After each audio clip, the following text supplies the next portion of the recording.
இன்றைக்கி டே 29 தான் குளிச்சுட்டு வந்தேன். என்னன்னு தெரில, தண்ணி சரியான ஸ்மெல் அடிக்குது. ரூம் எடுத்து ஒரு 10 நாளில் இது மாதிரி நல்லா ஸ்மெல் வந்தது. அதுக்கப்புறம் இடையில 1-2 தடவை வந்தது. இன்றைக்கி வந்துட்டு திரும்ப அதே மாதிரி வந்து நல்லா ஸ்மெல்லாக வருது. என்னன்னே தெரில. சரி, எல்லா மக்களையும் இதில் தானே குளிச்சுட்டு போயிட்டு யூஸ் பண்ணுது, நம்மளாம் அட்ஜஸ்ட் பண்ணிட்டு இருந்துட்டு தான் அவங்க வழி இல்லை. ஏன்னா இங்கே தான் கொஞ்சம் நமக்கு தோணுன பட்ஜெட்டில் ரூம் இருக்கிற மாதிரி இருந்ததுனால இதை எடுத்துகிட்டு இருக்கிறோம். ஒரு நல்ல இதுக்கு வருவோம், வந்ததுக்கு அப்புறமா வேறு ப்ளேஸ் வருவோம். அது வரைக்கும் அட்ஜஸ்ட் பண்ணிட்டு இங்கே தான் இருந்தாகும். ஓகே, மணி 12 போகுது. ஒர்க்கு ஸ்டார்ட் பண்ண போகிறேன்.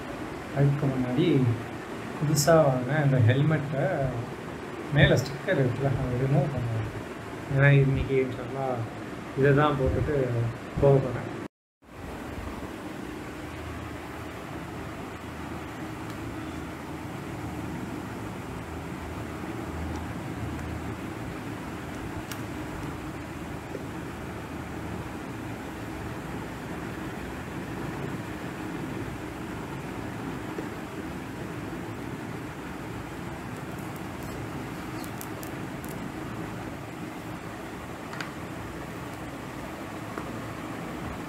ஓகே, ரிமூவ் பண்ணியாச்சு.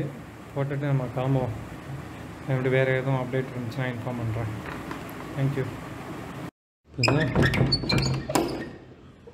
ஃபஸ்ட்டு ஷிஃப்ட்டு முடிச்சுட்டு வரேன் ரூமுக்கு. அதான் லென்த்தியாக போட்டு விட்டாங்க. எப்போதுமே இந்த ஆயில் தெரிக்குன்னு சொல்லியிருந்தாங்க, அது என்னன்னு தெரில. இன்றைக்கும் அதே மாதிரி தெரிச்சிச்சு தான். காலில் நெயில் இருக்கிற இடத்துல வந்துட்டு கரெக்டாக தெரிச்சிருச்சு போல். இன்னும் வலிக்கிற மாதிரியே இருக்குது. நான் அதில் போய் காலெலாம் வாஷ் பண்ணிவிட்டு பார்த்துட்டு வீடியோ எடுத்தேன். நான் ப்ரேயர் முடிச்சுட்டு உட்காந்துருக்கேன்.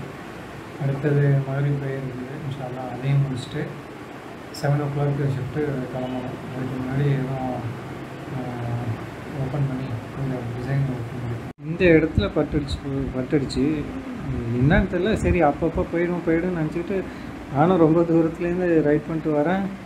சரியான சூடு, அந்த இன்னும் அப்படியே எரிஞ்சிக்கிட்டே இருந்தது. அப்படியே வச்சுட்டு பண்ணிட்டு வந்துட்டு முடிச்சுட்டேன். இப்போ வாஷ் பண்ணவங்க கொஞ்சம் ஃப்ரீயாக இருக்குது. கிட்டத்தட்ட 16 கிலோமீட்டருங்க ஒரு ஆர்டர் கடைசி ஆகும். எப்பாடி ஏன்டா எடுத்தோன்னு போயிடுச்சு. நம்ம போய் கொடுத்துட்டு அங்கேருந்து ரூம் சைடு பார்த்துக்குள்ள 12 கிலோமீட்டர்னு காமிச்சிது. சரி வராது, சும்மா கிக்கு ஆன் பண்ணி வச்சுக்குவோம், அடுத்த கிக்கு போட்டு வச்சுக்கோங்க, ஏன் வேஸ்ட் பண்ணேன் அப்படின்ட்டு அந்த இதை போட்டு விட்டுட்டு கிக்கை ஆன் பண்ணி வச்சுட்டு வெயிட் பண்ணிகிட்டு இருந்தேன். அப்போது ஒன்றுமே வரல, அவுட் ஆஃப் ஜோனுன்ற மாதிரி. அந்த வெயிட்டிங்கில் வந்துட்டு வெயிட் பண்ணிட்டு இருக்கக்குள்ள திரும்ப வந்துட்டு ரிட்டர்ன் பண்ணுற மாதிரி அனுப்பி விட்டானுங்க.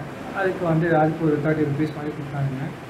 வந்துகிட்டு இருக்கக்குள்ளே ஒரு 4 கிலோமீட்டர் தள்ளினதுக்கப்புறமா ஒரு ஆர்டர் வந்துருக்குது. அது அப்படியே கொஞ்சம் ஓரளவு பக்கத்தில் கொண்டு வந்துருச்சு.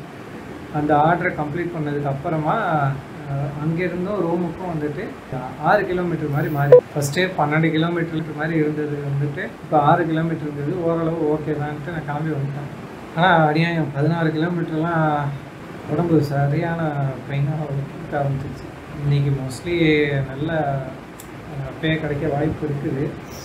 பார்ப்போம் என்ன